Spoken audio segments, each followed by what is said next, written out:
Hi everyone, मैं आज करी बनाने की तैयारी कर रही हूँ। ये थोड़ा सा आलू कद्दूकस किया और प्याज डाला। तीन प्याज छोटे छोटे काट के डाला और हरी मिर्ची सब मसाला डाल दिया। और ये आलू खरा हापचार है, आलू कद्दूकस तो आलू तो खरा हापचार है।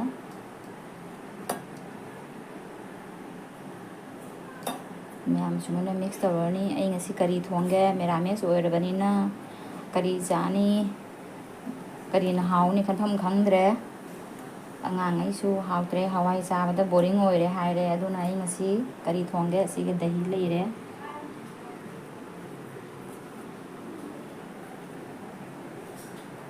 मैम हौब लोरगा कोना फुल वीडियो थांगचरके खांगे सांगजरे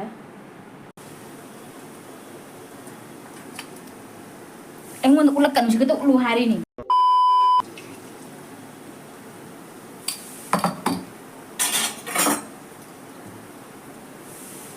पकौड़ा हौरे से दही जाम मुललोय मादे हल्कादनी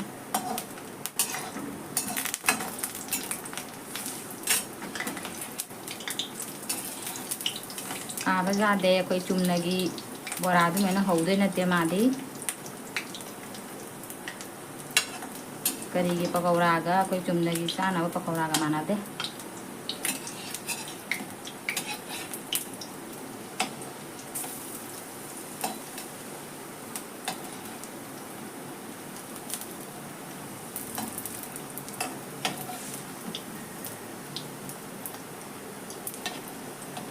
चाव हरे मतुम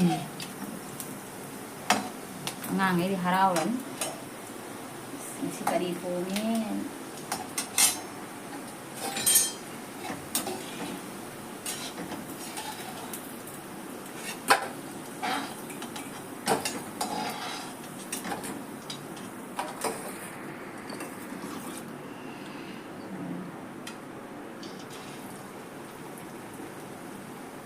biar lagi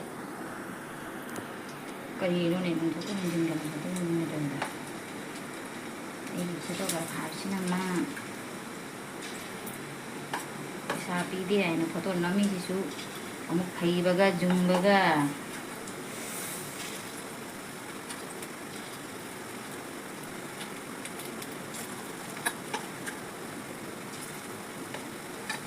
nào ikut nó cả tốt ra được đấy.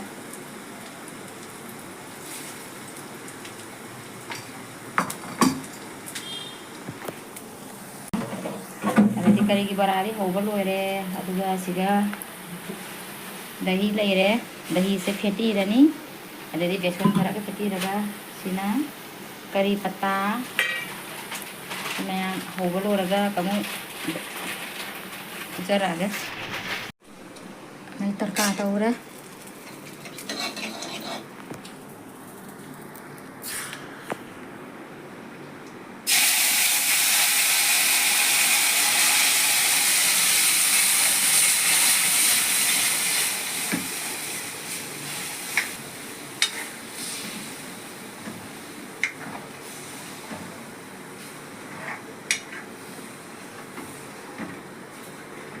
से लोरे आई करी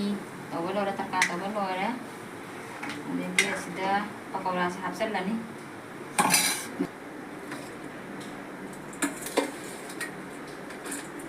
जरे मैम से थादरे पकौड़ा से हो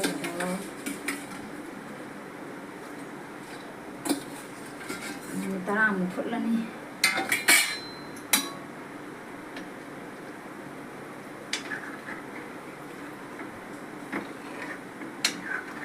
ini makin kunjala ni tara gaput la ni ini lora haw bagi tamata thum sama sani khat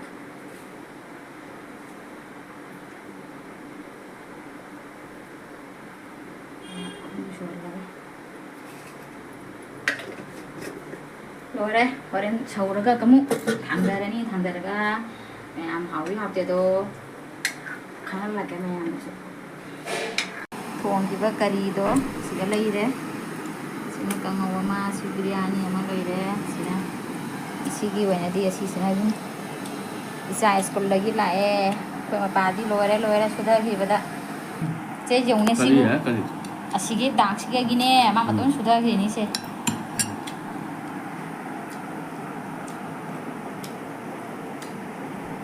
ꯁꯅꯥꯇꯣꯝꯕ ꯂꯥꯛꯑꯣ